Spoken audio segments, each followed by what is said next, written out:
My name is Margaret Leland. I'm 68 years old. I used to teach middle school English in New Orleans before I retired. These days, I tend to my herb garden, bake for the church on Sundays, and, until recently, spoke only when spoken to. I've always believed in staying quiet when there's nothing kind to say. But what I didn't say turned out to be the smartest thing I ever did. Because a week after my son got married, my daughter-in-law showed up at my kitchen table with a pen and a contract, expecting me to give away my soul. She sat across from me in that soft beige blouse she wore at brunch after the wedding, still smelling faintly of peonies and ambition. Her name is Serena. She's lovely, articulate, thoughtful in all the ways that make people lower their guard. But I've seen her kind before. I've taught girls like her. They smile with their eyes and calculate with their silence. And that afternoon, I watched her carefully unfold a cream-colored envelope with embossed corners and pull out a neatly printed contract with my name typed in bold. She placed it on the table with the same grace you'd use to set down a glass of wine. Then she pulled out her pen. It was sleek, black, shiny. The kind of pen lawyers use when they know you won't read past the third clause. She clicked it once and placed it gently beside the paper, right in front of me. She smiled, casual, almost tender. "It's nothing major, Margaret. Just a quick document to align our family assets. Simplifies everything long term." I didn't move. Not a twitch. Not a breath deeper than necessary. I stared at the pen, not because I was surprised, but because that exact moment was what I had prepared for. She continued, as if reading from a script. "Daniel and I are planning ahead, you know. We want to invest wisely, maybe start a trust for the future. He mentioned you handled a lot of finances when your husband passed. You're smart with money, you'll get it." She was right about one thing. I do get it. What Serena didn't know was this. My late husband, James, left behind a real estate portfolio worth over $35 million. I never told our son. I never mentioned a word to anyone. Not even the bank manager I play chess with on Wednesdays knows the full extent. I kept it quiet, not because I wanted to hide, but because I knew how fast good intentions turn greedy. And now, sitting across from Serena with her soft voice and hard eyes, I was glad I had. Daniel had only been married for 7 days. 7 days. And here was his wife sliding a document across the table like she was offering me a scone. Only it wasn't a gift. It was bait. I didn't touch the contract. Instead, I poured her some tea. Earl Grey, the good kind. She didn't reach for it. Her eyes flicked down to the paper, then back to me. I figured it's best to get all this done before it gets complicated. You know how paperwork can be. So messy if we wait. I smiled. Just enough to be polite, not enough to agree. I glanced at the contract without reading it. I already knew what it was. I've seen this game before. It always starts politely, neatly, with a smile and a pen. Then the ink bleeds, and so does your dignity. "I'll take a look later," I said softly, pushing the papers back toward her with 2 fingers. "After lunch." She blinked. Once. Just enough to know she hadn't expected that. Because the truth was, I wasn't going to look at it. I wasn't going to sign anything. I wasn't going to let someone who had only known me for 11 months and married my son for 7 days rewrite the terms of my life. And yet I didn't raise my voice. I didn't accuse. I didn't slam the table or quote legal codes. I just served tea and let the silence do what words never could. Because silence, when used right, makes people show their cards. And Serena had just played hers. I waited until she left. Contract untouched, tea unsipped, her steps too careful on my front porch. Then I took a long breath and locked the door behind her. That evening, I pulled out the manila folder I had hidden in the back of my linen closet. Inside, it was the real truth. Deeds, transfers, the entire real estate portfolio, all held in a name Serena had never heard of, a name I made sure she'd never connect to mine. I had stayed silent for 2 years since James passed. I hadn't told my son about the $35 million in assets, and that day, in my kitchen, watching my new daughter-in-law click her pen beside a contract I was never meant to sign, I was glad I kept quiet. I was more than glad. I was ready. If you're still watching, let me ask you this. Have you ever kept something to yourself? Not out of fear, but out of wisdom? Drop your story in the comments. And if you've ever had to smile through a conversation you saw right through, tap like and subscribe, because some of us aren't loud. We're just listening and waiting. After Serena left that day, with her contract and her careful shoes, I stood alone in my kitchen and reached into the drawer where I kept my tea towels. Beneath them, wrapped in soft linen, was a small brass key. Not just any key, a gold-plated office key, engraved with the initials J.L. James Leland, my husband. It no longer opened anything. The office had long been sold, but I carried that key with me like a compass. Because it didn't unlock a door, it unlocked a memory. James was brilliant. That's the only word that fits. A man who could sketch a building upside down while explaining load distribution in a voice calm enough to soothe a crying baby. I met him when I was 23. He walked into my school one day as a guest speaker for our architecture unit. I was a substitute teacher then, still trying to figure out if I belonged in the classroom. He said one sentence that day I never forgot. Design is about making space for life to unfold with grace. I fell in love with that man before the final bell rang. We were married 6 months later. We didn't have much in the beginning, just an old Chevy, 2 mattresses pushed together, and the shared belief that we could build something lasting. James did more than build. He expanded, little by little. A duplex in Baton Rouge, a rundown Victorian in Lafayette, an empty lot in Shreveport that no one wanted until he saw something others missed. He had vision, and with every property we added, he taught me everything. How to read contracts, how to spot predatory clauses, how to structure investments under trusts and shells. He never believed in hiding money, but he believed in protecting it from people who only saw dollar signs instead of legacy. He used to say, "One day, this will be for Daniel. And if something happens to me, you'll know exactly how to keep it safe." And then, something happened. It wasn't sudden. It wasn't even dramatic, just quiet. A pain in his back that turned into scans, into appointments, into 6 months of radiation and whispered prayers when Daniel wasn't listening. James passed away 2 weeks after our 41st anniversary. And just like that, the world got quieter. Too quiet. Daniel was 31 at the time, still finding his way. I remember sitting him down after the funeral, my hands folded, the will in my lap. But something in his eyes, something broken and searching, made me stop. He didn't need money. He needed his father. So I kept the details vague. "Dad left us enough. You'll be okay. Let me take care of it for now." And Daniel, bless his gentle heart, didn't ask. He trusted me. I didn't tell him about the $35 million in assets James left behind. I didn't mention the blind trusts, or the tax shelters, or the 7-digit account sitting quietly in a holding bank under my maiden name. I didn't lie. I simply stayed quiet, because I'd already seen what money could do. A week after James's funeral, his brother Harold showed up with a pie and a probate lawyer. He smiled, patted my hand, and said, "You probably need help sorting all this. James always said he'd leave things to the family." He meant himself. He had no legal claim, but he came ready, with loopholes, with veiled threats, with helpful suggestions on how to sell off the assets before the market dips. He knew what James had built. He wanted it. And if I had blinked, I would have lost it all. But I didn't blink. I called Ellis that night. We buried James in the morning. We buried Harold's ambitions that afternoon, under a mountain of notarized trusts and sealed documents he couldn't touch.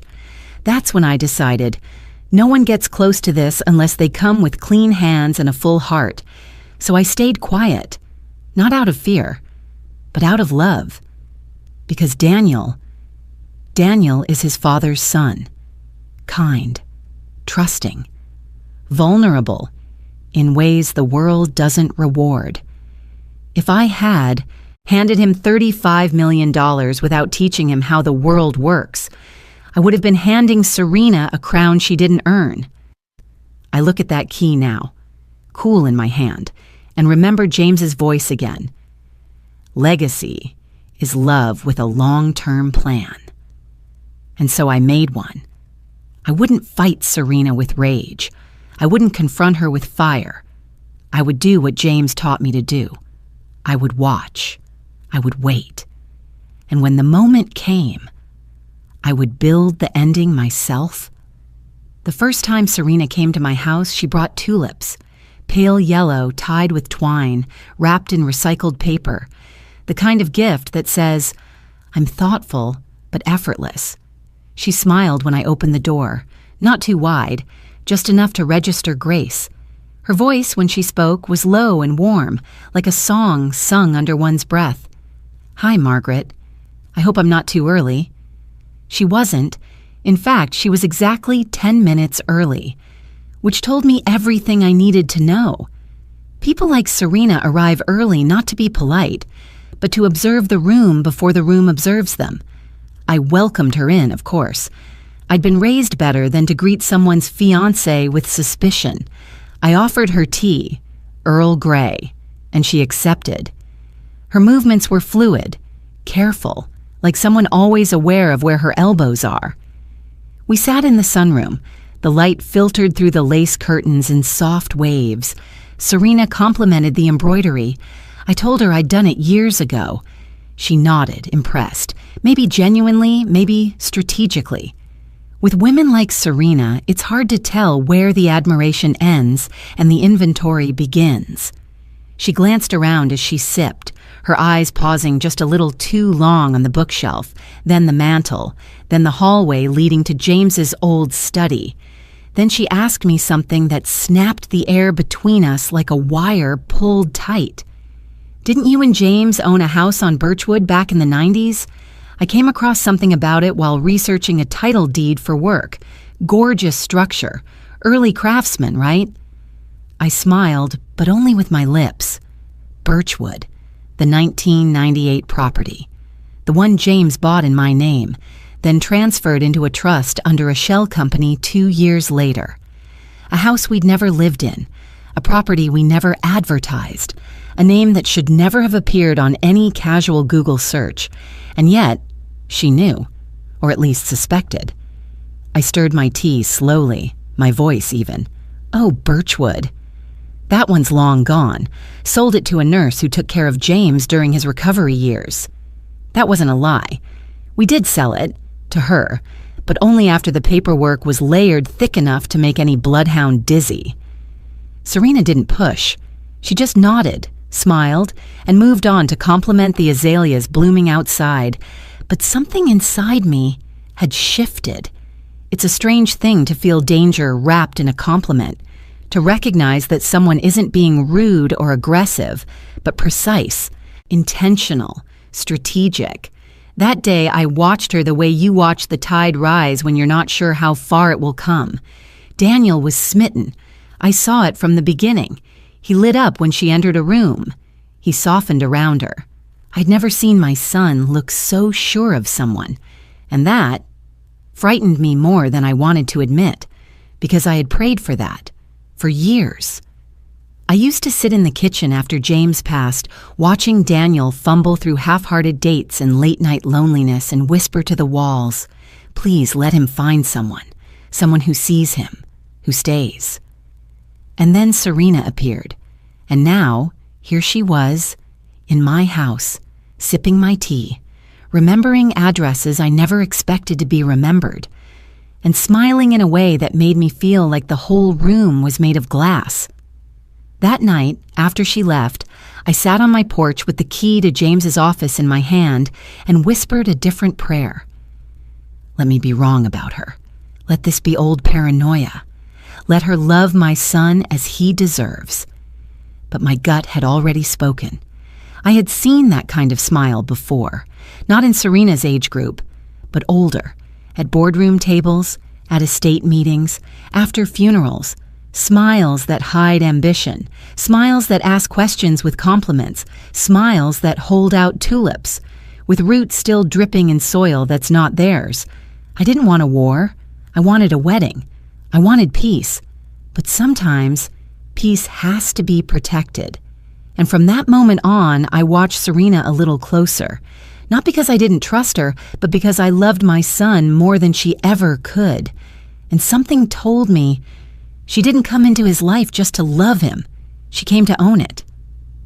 They arrived 2 days after the wedding, newlyweds glowing.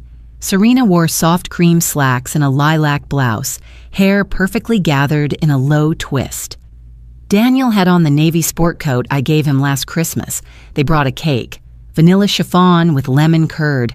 Serena said it was from the bakery that did their wedding. I nodded politely, though I couldn't taste anything but tension in the air. We sat in the living room. I had arranged the floral cushions the way James used to like them, one upright, one slightly angled, to remind myself this was still my house.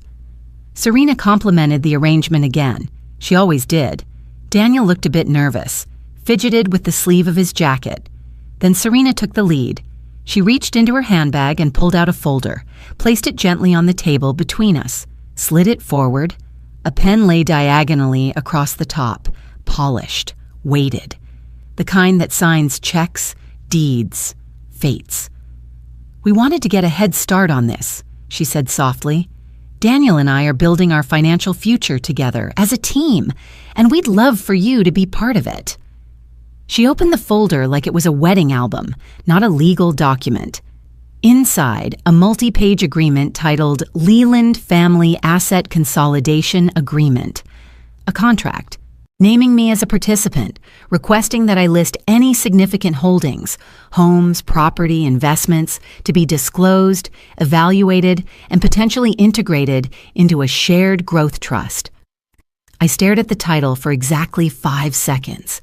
Then, without a word, I reached for the tea tray beside me, lifted the delicate bone china cup I'd used every morning since James died, the one with the small crack near the handle, poured myself a slow stream of Earl Grey.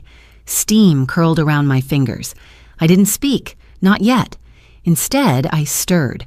1, 2, 3. Serena's smile faltered just a fraction. Daniel cleared his throat. "Mom, it's just a way to protect the family's future. Serena's father's a financial planner. He helped us put this together." I met my son's eyes. Calm, steady. Then looked down, took a sip, let the silence do what no raised voice ever could. Serena leaned forward. "Of course it's voluntary, but transparency is a virtue in a family. We don't want surprises down the line, especially if anything were to happen." I set the cup down with precision, looked at the pen, then at her. "Thank you for the cake," I said. "That's all." Daniel opened his mouth, perhaps to explain, perhaps to apologize. But Serena touched his arm and he stopped. They stayed 15 more minutes. Small talk, mostly her, about curtains and upcoming renovations, about real estate. She didn't bring up the contract again, but she didn't take it with her either. She left it neatly on the table when they said goodbye. The door closed. I watched their car pull out of the drive. Then I sat back down, alone in the silence they left behind, and I did something I hadn't done in a long time. I opened the side drawer beneath James's old record player and took out a card. Cream linen, gold-embossed lettering. Ellis Cartwright, attorney at law, my husband's best friend since college, the man who handled James's estate, discreet, loyal, razor-sharp. Retired now, but never fully. I dialed the number printed in faint ink. He picked up after 3 rings. "Ellis? It's Margaret." A pause, then warmth. "Well, now, I haven't heard that voice in too long." "I need your help," I said simply, and I told him everything. The house visit, the contract, Serena's Birchwood question, her eyes. Ellis didn't ask why I never told Daniel about the inheritance. He already knew. He was the one who made sure it was held in a private trust, untraceable, except by the executor named in James's handwritten will. "You were right to stay quiet," he said, "but now you'll have to do more than stay quiet." I glanced at the contract on the coffee table, Serena's pen glinting beneath the lamp.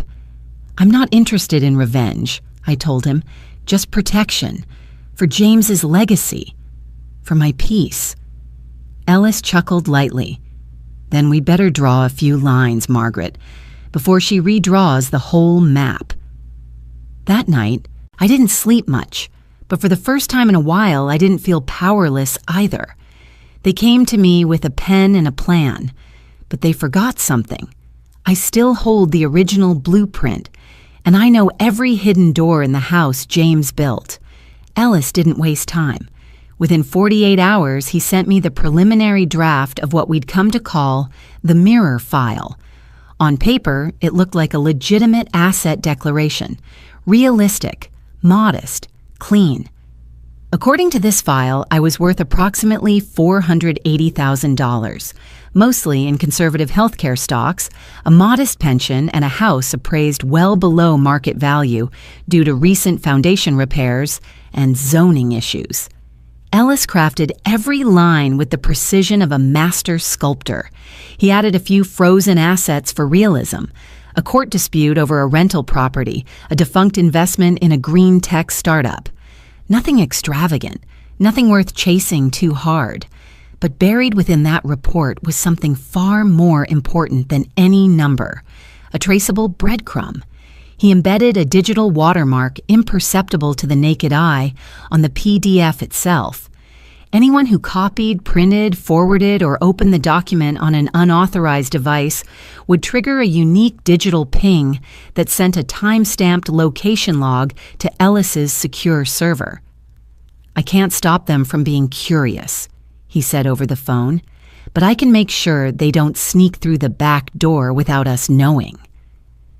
I saved the file in a separate drive. Then, after staring at it for a long moment, I dragged it to a USB stick, labeled it in neat, careful handwriting, "Financials, 2019 to 2024, Margaret Leland," and placed it in the upper drawer of the desk in my den, unlocked, slightly visible beneath a stack of water bills. It was bait, and I hated every part of it. But I knew it was necessary, because sometimes the only way to know someone's intention is to give them a chance to reveal it. That night, I stood in the hallway looking into the room James once used as his study. His old leather chair was still there, untouched. The bookshelf still leaned slightly to the right, and on its second shelf, tucked beside his favorite architecture journals, was the small golden key I now wore on a chain beneath my collar. His office key, the real vault, the one nobody would think to look for. I clutched the key as I stood there and whispered into the empty room, "You'd know what to do if you were here." James used to say, "If you want to test a bridge, don't tiptoe. Drive a truck across it."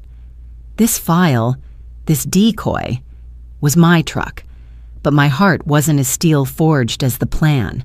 I was a mother first, and a part of me, no matter how much reason I layered over it, still hoped this entire elaborate ruse would prove unnecessary, that Serena would never go near the file, that Daniel would never ask questions about trusts or deeds, that love could remain somehow untouched by suspicion. But hope, I've learned, is a dangerous lullaby.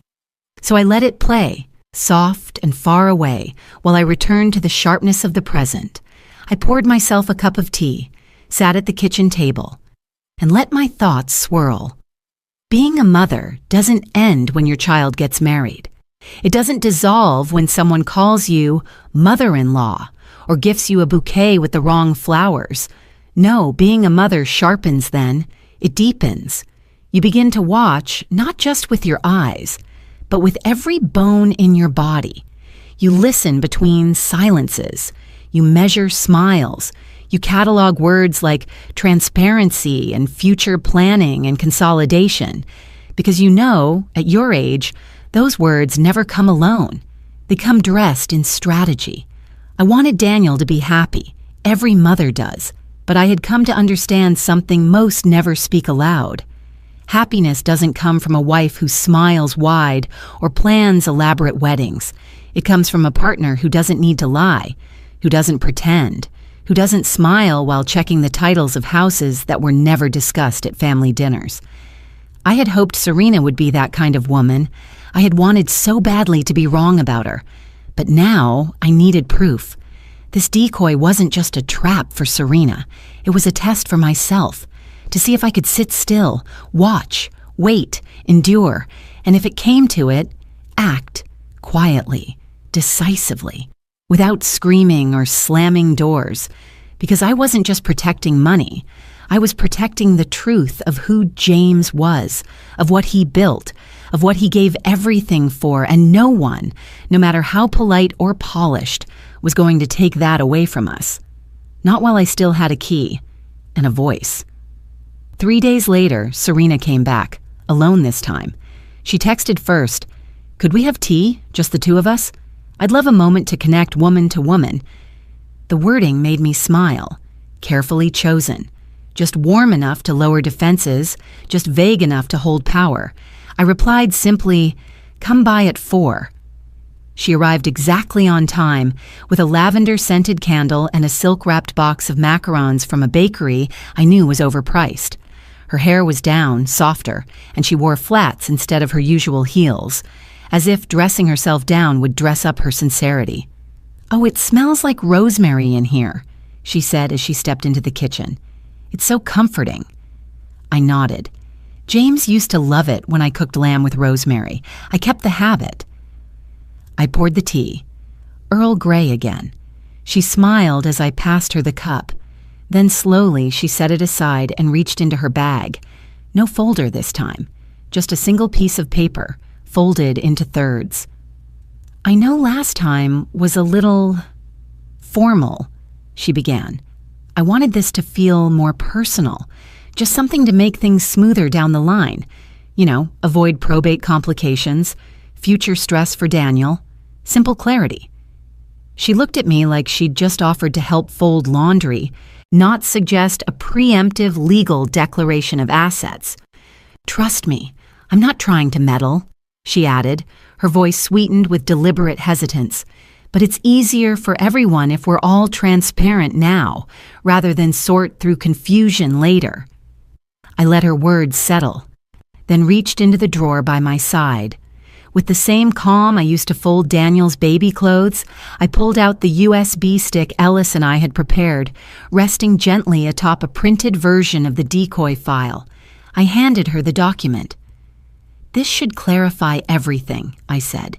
She took it with a practiced smile, unfolding it slowly as if reading for the first time. Page 1, Summary of Net Worth. Total liquid assets, $480,000. Major holdings, healthcare index funds, partial pension from James's firm, residential property with depreciating value. Page 2, disclaimers, frozen assets, tax details.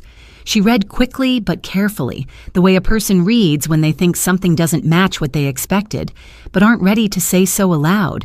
Her face didn't change much, but her eyes, those I watched. And I saw it. A single blink missed. Her lashes, always fluttering with charm, froze for just 1 second too long, like a computer buffering. Just one beat. Then it returned. Blink, smile, grateful nod. As if the pause hadn't happened, but it had, and it was all I needed. "This is really helpful," she said softly, folding the paper back and pressing it to her lap. "Thank you for trusting me with this, Margaret. I know that's not easy." I sipped my tea. "You're welcome." A long pause followed. She looked around the room like she was seeing it for the first time, even though she'd been here twice already. Then she glanced down at her hands, gave a soft laugh, and said, "You know, Daniel always says how strong you are, how you've held everything together since James passed. I really admire that." "Flattery wrapped in silk." I nodded. "He's a good boy." She smiled again. "And now he has 2 strong women looking out for him." I didn't answer that. Instead, I reached for the cookie tin and offered her one. She declined, saying she was watching her sugar. I smiled, knowing the macarons she brought had nearly triple the sweetness. After 10 more minutes of polite conversation, she stood to leave, thanked me again, hugged me, briefly, and said she'd keep the file secure, of course. I walked her to the door, and the moment it shut behind her, I didn't move. I just stood there, heart steady, mind alert, because in that single skipped blink, I saw it. She believed it. She believed the lie, the small, meticulously crafted lie. She thought I was ordinary, tidy, manageable, unremarkable. And that was exactly what I wanted her to think. Serena may have come back softer, but I wasn't foolish enough to believe sweetness could hide sharp teeth. She didn't come back for peace. She came back because she needed confirmation. And now, she thought she had it. But what she didn't know, what she couldn't see, was that the real signature had already been written. Not with a pen, but with silence. And it was far more permanent. The call came just after 10 a.m., while I was folding laundry and listening to the rain tap softly against the kitchen window. "Mrs. Margaret Dorsey?" the voice asked. It took me a second. No one had called me that in years, not since James passed. Dorsey was his last name. I'd quietly reverted to my maiden name, Leland, just before I updated our estate files. A private change, tucked between legal pages and quiet grief. "Yes," I answered slowly, my fingers freezing mid-fold. "This is Daniel from First Mountain Credit Union's fraud department," he said. "We're calling regarding a flagged access attempt on a dormant account. It was made under the name Margaret Dorsey." The air in the room shifted. "Go on," I said, steadying my breath. The login attempt was unsuccessful, but it triggered a security notice. It appears someone tried to enter using an outdated password, an older sequence associated with your profile from 6 years ago. The system locked it immediately and alerted us. "Do you know where the attempt was made from?" "Yes, ma'am. It came from a hotel IP address registered to a resort in Sedona, Arizona. The device used was a tablet, model iPad Air 4. The timestamp places it at 2:43 a.m., 2 nights ago." Sedona. Blinked. That was where Daniel and Serena had gone for their honeymoon, a quiet getaway in Red Rock country. He'd mentioned it casually after the wedding, saying something about meditation spas and hiking trails. "I haven't been to Sedona in over 20 years, I said, my voice cool. Daniel from the fraud team hesitated, then replied carefully, "We assumed as much. We've added an extra verification step to all profiles associated with your name. Would you like to reset all old linked accounts just in case?" "No," I said after a moment. "Leave them as is. I need to track if it happens again." He paused again. "Understood. If you suspect identity theft—" "I don't," I cut in gently. "Thank you for the call." We exchanged polite goodbyes, but when I hung up, my hands were ice. I stood in the middle of my kitchen, looking down at a stack of perfectly folded towels that now felt somehow absurd, domestic, fragile. I knew that account. James had opened it in my name the year before his diagnosis, one of many backup accounts meant to shelter parts of our portfolio. The account was empty now, long since moved and consolidated under secure instruments. But it still existed, the bones of it. And someone had tried to animate those bones, using my name, using our name. I walked slowly to James's old study and opened the drawer where I kept the golden key, slipped the chain over my head, let it sit heavy against my chest. Serena had come back with tea and sugar-coated words, all gentleness and understanding. She'd played the role to perfection, just the right amount of hesitancy, the exact measure of warmth. And I'd believed her performance, not because I was convinced, but because I needed her to believe me. And she did. The false file, the deflated portfolio, the modest holdings. She swallowed the bait. But now? Now she'd gone fishing, not through the front door, not with another contract or another plea for transparency. She went where shadows fall. She tried to enter under the name of a dead man's wife. And that, more than any contract or sweet speech, told me everything. This wasn't about helping Daniel avoid probate. This wasn't about transparency. This was about control. The kind you take when you think no one's watching. The kind you grasp when you believe the other woman in the room is just a soft widow with fading memories and folded towels. But I was never just that. I was James's partner, his co-architect, not just in blueprints and investments, but in planning, in foresight, in legacy. And she had no idea the kind of ground she'd just stepped onto. That afternoon, I called Ellis again. I need to move the real files, I said, all of them, to the vault at Crescent Holdings and set up limited read-only access to the dummy file. He didn't ask why. He just replied, "She touched it, didn't she?" I answered only with silence, because now it was no longer a game of observation. Now it was war played in whispers. And the battlefield wasn't just a bank account or a balance sheet. It was trust. It was the fragile space between a mother and her son. It was my name, my late husband's name, used like a password by someone who thought she could inherit not just wealth, but control. I turned back toward the den, closing the curtains.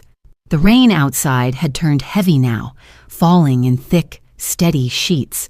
But the cold wasn't from the weather. It was from the realization that she hadn't just knocked on the door. She had stepped inside. Ellis came by the next morning. He didn't knock. He never did. Just let himself in with that familiar creak of the side door, same as he'd done when James was alive. His coat was damp from the drizzle outside, and he held 2 coffees in a worn leather folder. "Figured you'd need something warm," he said, setting the cup in front of me, "and something sharper." I didn't speak. I just took the folder and opened it. Inside were printouts, IP logs, metadata traces, screenshots, proof. "I had my assistant pull surveillance metadata from the hotel's open networks," he said, gesturing at one page. She was the one using the iPad registered under Daniel's name. But that's not all. Ellis sat down across from me, then leaned back, the kind of posture that warned something was coming. "You ever watch the wedding footage?" I shook my head. I hadn't. Had the stomach for it. The way Serena posed with my son, the polished laughter, the curated tenderness, it all rang hollow even on the day itself. I'd chosen to preserve my peace by not reliving it. "Well," he said, "you should." He reached into his coat pocket and pulled out a USB drive. "Watch timestamp 48:22 to 48:40. The mic from the camera caught something it wasn't supposed to." I plugged the drive into my laptop after he left. The screen flickered for a moment, then settled on the reception hall. Candles glowing, people swaying in half-tipsy rhythm, white roses hanging from the ceiling like frozen stars. There they were, Serena and her bridesmaid, leaning close in a corner booth, glasses half full. I clicked play. Her voice was soft but unmistakable, made crisp by the high-end lapel mic clipped nearby. "Just give me a year," Serena whispered, her lips barely moving, "and Daniel will be the one signing everything. Margaret won't stand a chance with the trust he has in me." The bridesmaid laughed, nervous, uncertain. But Serena, she sipped her champagne like she already owned the room. I paused the video, rewound, played again. There was no anger in me, no outburst, just a long, hollow breath that seemed to echo inside my ribcage. It wasn't just manipulation, it was premeditated. Serena had entered our family not with love, but with a timeline, and my son, Daniel, would be the final document. I took a screenshot of the frame, the exact moment Serena uttered those words, her eyes sharp, her smile curved with quiet ambition. Then I printed it, folded the image gently, wrote a short note by hand in the same cursive I used for James's eulogies and holiday cards. If you ever wonder who's sleeping next to you, open this when you're ready. No accusations, no explanations. I slipped both into a beige envelope and sealed it with wax, the kind I hadn't used since James signed our final property together. It felt right. Ritualistic. I found Daniel 2 days later, just before they were due to leave for Serena's parents' anniversary dinner. He looked handsome. He always did. His tie was crooked, like it had been since he was 12. I fixed it without a word. Then I handed him the envelope. "What's this?" he asked, eyes warm with that boyish openness that always unraveled me. "Something for later," I said. "You'll know when." He tilted his head, curious, but didn't press. That was one thing about Daniel. He respected silence. As he walked out the door, I noticed Serena watching us from the car. Her eyes narrowed for just a second, enough to register. She knew something had shifted, but not how much, and that was my advantage, because silence, when wielded carefully, becomes armor. I didn't confront her. I didn't expose her. I let her build her tower on the foundation she thought she understood. But now there was a tremor beneath it. A single envelope. A single truth. And one day it would shake everything she thought she'd secured. I returned to the study and sat beside James's old drafting table. The golden key still hung from my neck. I touched it gently. Not for grief, but for clarity. Because when Serena said, "Give me a year," she hadn't counted on the years I'd already spent watching, listening, building. This wasn't just a game of wealth. This was legacy. And I was no longer just the grieving mother she thought would crumble. I was the architect's wife. And I'd just drawn my first line in the blueprint of her undoing. It had been 3 weeks, 21 days of silence from Daniel. Not a call, not a text. I didn't expect him to reach out quickly. When something shatters inside you, especially the trust between a son and his mother, it takes time to gather the pieces without cutting yourself in the process. But that Thursday morning, as the fog still clung to the edge of the porch railings, I heard his footsteps. He didn't knock. The door opened slowly, like a breath held too long, and Daniel stepped inside. His eyes were shadowed. The bags beneath them looked like bruises that hadn't quite healed.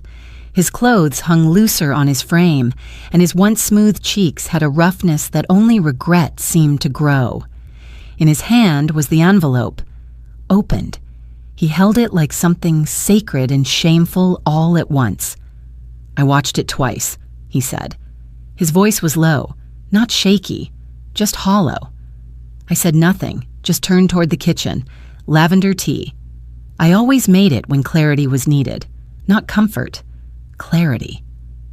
The kettle hissed like an exhale, and I let it fill the silence. Daniel followed me into the kitchen, but he didn't sit right away. He stood by the window, looking out toward the small garden I kept behind the house. The rosemary bush was in bloom. "Con ja tin ko ai hon me," he said, switching to Vietnamese the way he sometimes did when emotions made English too sharp.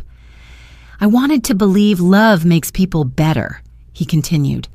"I wanted to believe I had chosen someone strong, driven, someone who could stand beside me. But she was building something, Mom, and I was just the tool." I placed the teacup in front of him.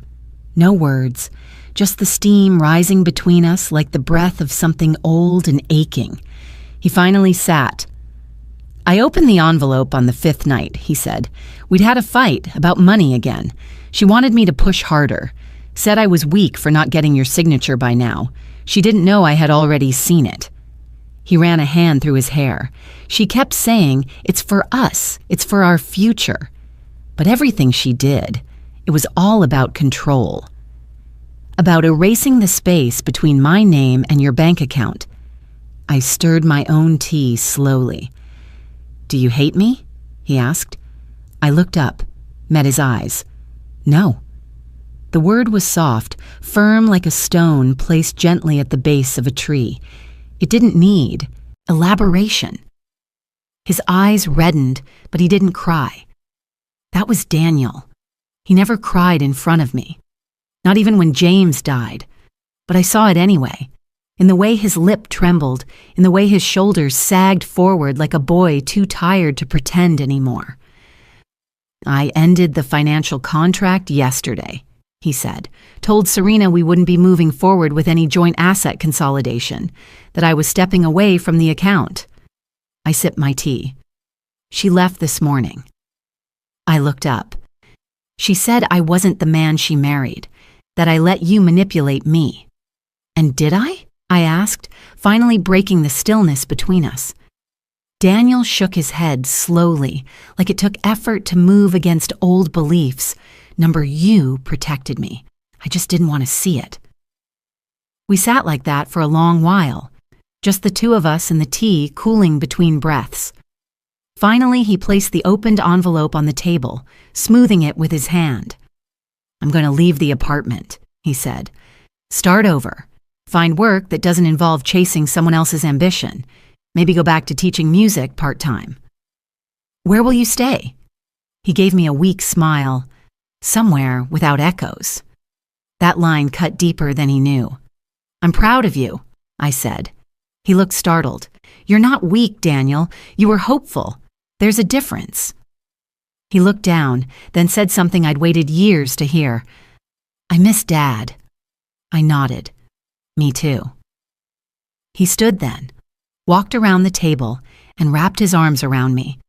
Not as a son seeking comfort, but as a man returning home. He didn't ask for money. He didn't ask for forgiveness. He just asked to sit in the garden for a while, and I let him. Not because I needed to heal him, but because, for the first time, he wanted to heal himself. The morning after Daniel returned, the house felt different. Not quieter. Quieter had always been its default since James passed, but lighter, like the air wasn't holding its breath anymore. Daniel had stayed the night in his childhood bedroom. I heard the familiar creak of the old floorboard at midnight. His restless pacing had never changed. But by dawn, the house was still, and I knew he had slept. I let him rest. While the kettle boiled again, lavender, always lavender, I opened the small drawer in my desk where I kept things no one else had touched for years. Inside was a simple white envelope. No name on the outside, no instruction, just the weight of memory sealed within. Inside it was a single key, golden, not in color, but in purpose. It was the original key to the 1998 house, our first real investment, the cornerstone of what would become the $35 million portfolio James and I built together. That house wasn't the most valuable in dollars, but in meaning. It had been James's passion project. He restored it board by board after a fire had gutted it decades ago. I still remembered the way he used to talk about it like a person, like a second heartbeat to our marriage. I turned the key in my palm, its weight oddly warm. When Daniel came downstairs, I was already in the garden, pruning the roses. He joined me, holding 2 mugs of tea. "Your hands will smell like lavender forever," he said softly. I smiled. "There are worse things." We sat in silence. The breeze whispered through the rosemary bush. The sun painted soft gold on the trellis. And then I handed him the envelope. He took it without hesitation but didn't open it right away. Just studied it the same way he used to look at piano sheet music, searching for meaning before the first note. "There's a key inside," I said, "to the 1998 property. It's still in my name, but it's part of something larger." He looked at me, eyes narrowing slightly. Not with suspicion, but with reverence. Like he knew this wasn't about real estate. "I've kept that house quiet. It's not listed with the rest. Not even Ellis has full paperwork. It's the back door to the entire portfolio." I saw his fingers tighten slightly around the envelope. "If you unlock that door, Daniel, you'll find not just one house, but the proof of everything your father left behind. Blueprints, contracts, the paper trail to the $35 million. His breath caught. But I wasn't done. "I'm not giving it to you as a reward," I said. "This isn't about inheritance." I paused, letting the weight settle. "It's a test." He blinked, slowly, painfully. "I don't mean that cruelly," I said gently. "But you're standing at a threshold, Daniel, between who you've been and who you can still become." I reached out, placed my hand lightly over his. "If you're the man your father hoped you'd be, the man I caught a glimpse of yesterday, then you'll know what to do with that key." "And if I'm not?" he asked, his voice barely more than a whisper. "Then let the house sleep. Let the papers gather dust. Let the silence protect what greed tried to corrupt." He didn't speak. He looked at the envelope again, then slowly brought it to his chest and held it there. Tears slipped down his cheek. Not fast, not dramatic, just real. He stood, walked 3 steps toward the porch, then turned back. "I'm not ready to open it," he said. "Not yet." And then he did something I didn't expect. He crossed the space between us and wrapped his arms around me, tight, trembling. "I don't want the money," he whispered into my shoulder. "I just want to be the kind of son Dad would have been proud of, the kind of man who doesn't need a key to prove his worth."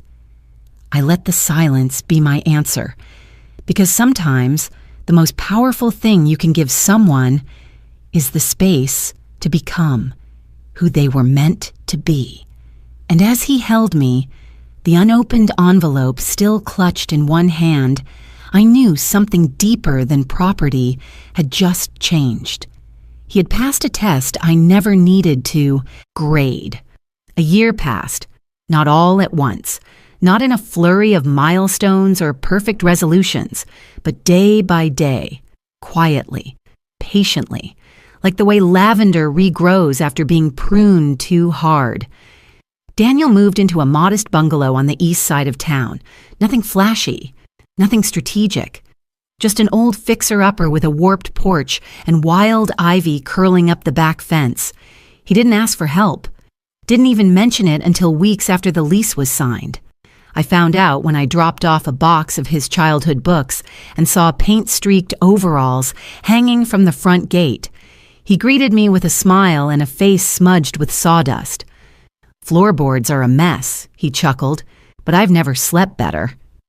I didn't press, but I saw it. The shift. The man who once signed documents without reading them now measured every window frame twice. He started his own home repair business 6 months after leaving Serena. Leland Restorations. Painted by hand on a salvaged wood sign outside his tiny garage. He didn't take out loans, didn't chase investors, just offered honest work under fair prices. Word spread quickly. Older neighbors trusted him. Young couples liked that he didn't oversell. He worked with his hands, kept receipts, and came home with sunburnt shoulders and a tired kind of satisfaction that no contract could ever buy. He never mentioned the envelope again, never asked about the 1998 house, the key, or what lay beyond the door he chose not to unlock. And that silence, unlike the one that filled my living room a year ago, felt full of dignity. As for Serena, she disappeared from the radar within weeks of their split. There was no dramatic scene, no lawsuit, no bitter phone call. Just a quiet moving truck, a signed annulment, and her name vanishing from Daniel's vocabulary like a memory he had finally stopped feeding. Some friends said she'd relocated. Others heard whispers of a new fiancé in a different city. I didn't care to confirm. Some exits are better left undisturbed. I found myself watching Daniel from a distance more often than not, through the garden hedges, across the street as he helped a neighbor install a new roof, or from the corner of the hardware store where he debated tile samples like they held the meaning of life. He didn't know I saw these things, but I needed to. Not because I doubted him, but because I had doubted myself for so long. There had been nights, especially right after James passed, when I questioned everything. Had we raised Daniel with enough backbone? Had our silence around money created blind spots? Was our legacy becoming a burden disguised as a gift? But now, I understood what James meant that day years ago when he handed me the golden key. "This only works," he'd said, "if we teach him how to build before we ever teach him how to inherit." I didn't get it then. Now, watching Daniel repaint the shutters on his third client's house, I finally did. He wasn't rushing toward wealth. He wasn't waiting for a signature from me. He was building from scratch, not because he had to, but because he chose to. Because something inside him had shifted, and so had something inside me. One afternoon, while dropping off some lemonade to his work site, I spotted an old tape measure hanging from his belt, the one James had used for over 2 decades. "I thought you hated that thing," I teased. He looked down at it, smiling. "It sticks sometimes, but it always finds center." That night, I sat alone in my study, tea growing cold, and for the first time since James died, I opened the box labeled Final Instructions. Inside were documents, deeds, and a letter written in my husband's steady, square handwriting. It ended with a line I hadn't remembered until that moment. "You'll know when it's time, and if you don't, that's okay too. Some legacies take root in the heart before they ever need a signature." I placed the lid back on gently, fingers resting on the wood. Daniel didn't need to open the envelope, because he'd already opened something far more powerful, his own integrity. And I, in turn, had opened my hand, not to give him a fortune, but to give him room, to become a man worthy of one. It was a Tuesday morning, cool, gray, and quiet. I had just finished watering the lavender by the kitchen window when the doorbell rang. Not the usual double tap of the postman or the firm knock of neighbors, just a single, uncertain chime. When I opened the door, no one stood there. Only a small paper bag sat on my porch, nestled between the doormat and the first step. Tucked neatly inside, I found a glass jar, amber-hued marmalade catching the early light like sunlight caught in syrup. And next to it, a folded piece of notebook paper, torn edges. No envelope. My breath caught for a moment. The handwriting was unmistakable. Serena. I hadn't seen her in 11 months. Since the day Daniel told me she had packed quietly and left, no scenes, no goodbyes.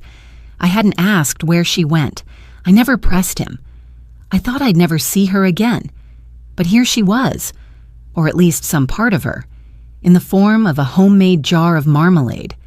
The very same kind I had taught her to make once, in the earliest days of their engagement, back when I still believed she was simply shy, not sharp, gentle, not calculated. I sat down at the kitchen table and unfolded the note.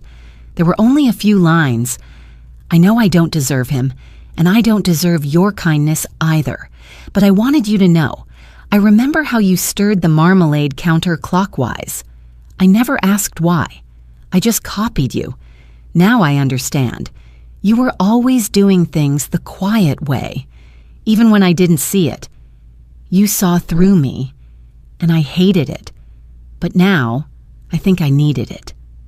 I'm sorry." There was no signature, just that soft apology, tucked between jars and memories. I held the note in my hands for a long time, not shaking, not bitter, just still. There was a part of me, small, faint, that wanted to feel vindicated, to smile with some triumphant sense of, I knew it.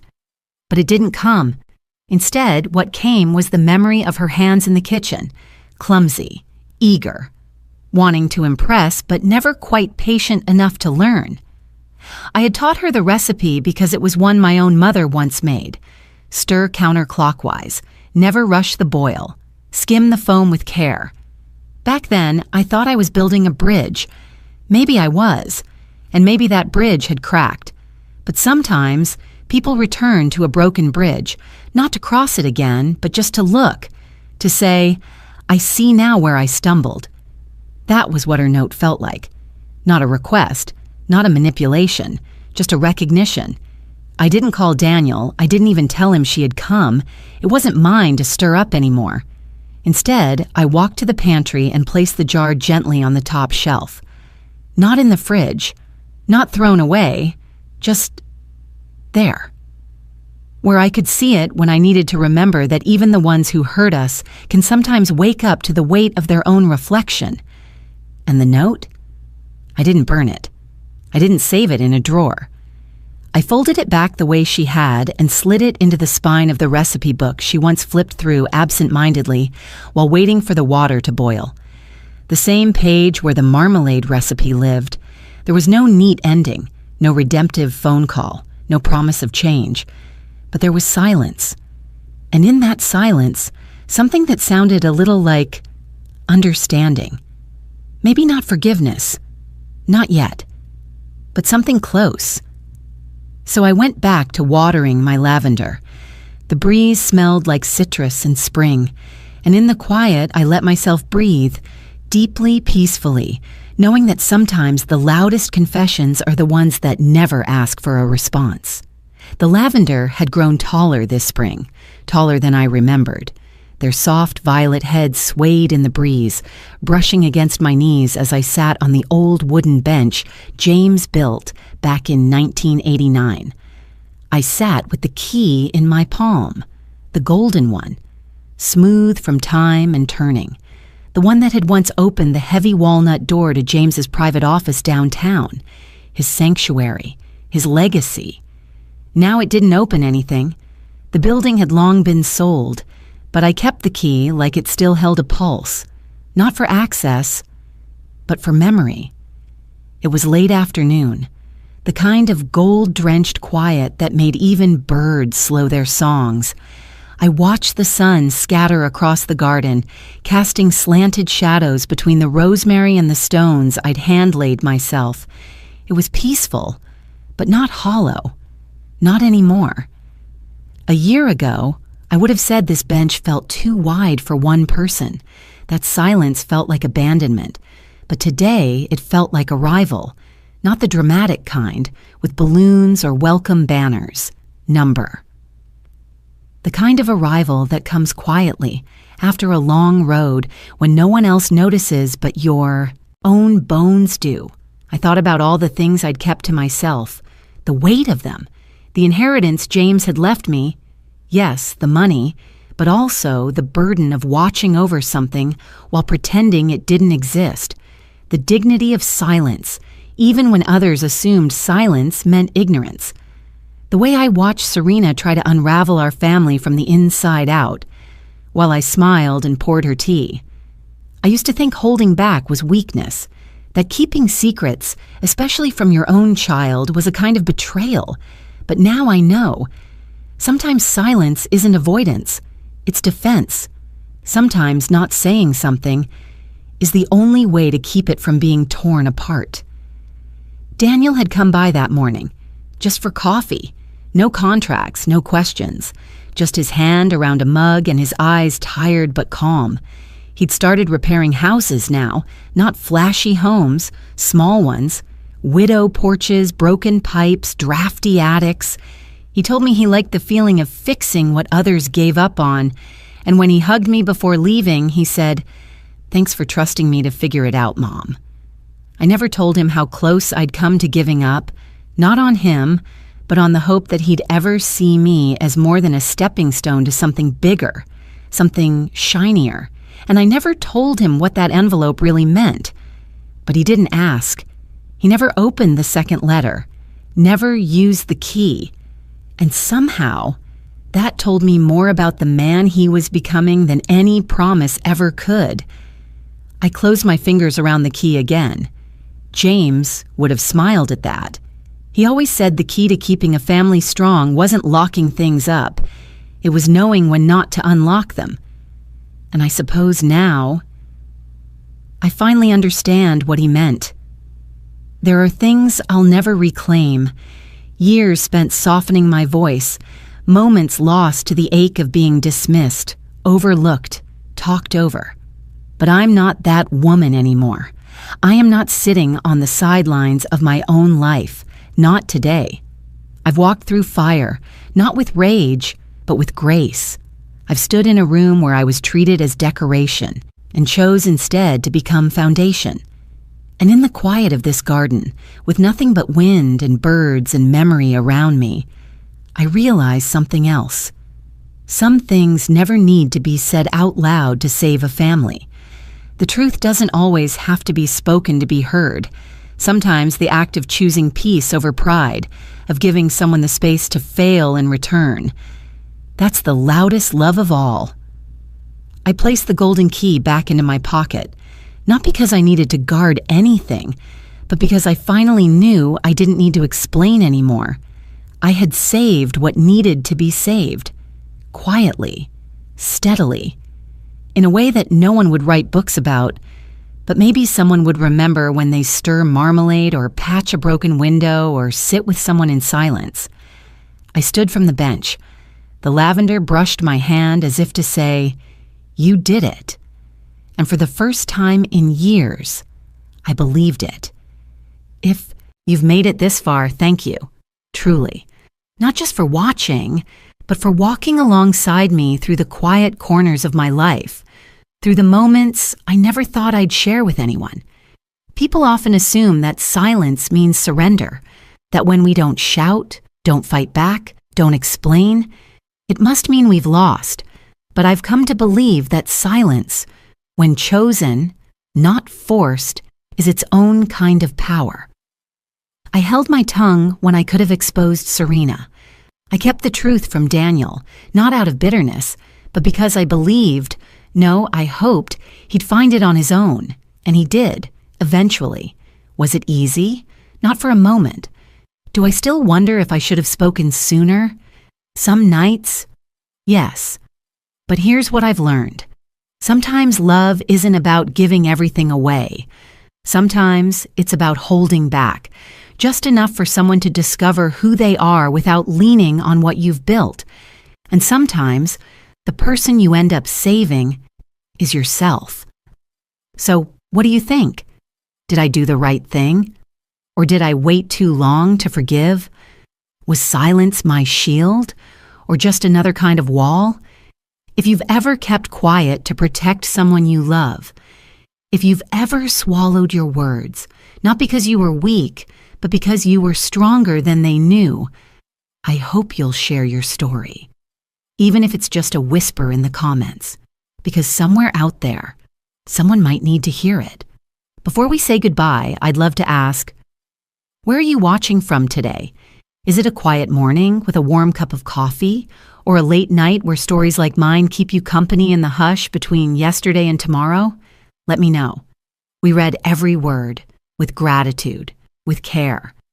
And if this story touched your heart, even just a little, please consider subscribing to this channel, not just to hear more stories like this, but to be part of something tender, something honest, a community that still believes in kindness, in healing, in second chances. Because that's what this really is, isn't it? Not a victory, not revenge, just a woman choosing not to be left behind, a mother choosing to wait, to watch, and to love, quietly. The camera fades now. The lavender still sways outside my window. The steam from my tea curls upward, gentle and slow. And I look out into the evening light with no bitterness in my chest. Just breathe. Just memory, and maybe, just maybe, a bit of peace. So wherever you are, whatever pain or hope or question you carry today, I hope you take this story with you, not as a warning, not even as a lesson, but as a soft reminder. Sometimes the miracle doesn't knock on your door. It waits quietly until you're ready to open your heart. Take care of yourself. And when you're ready, we'll see you in the next story.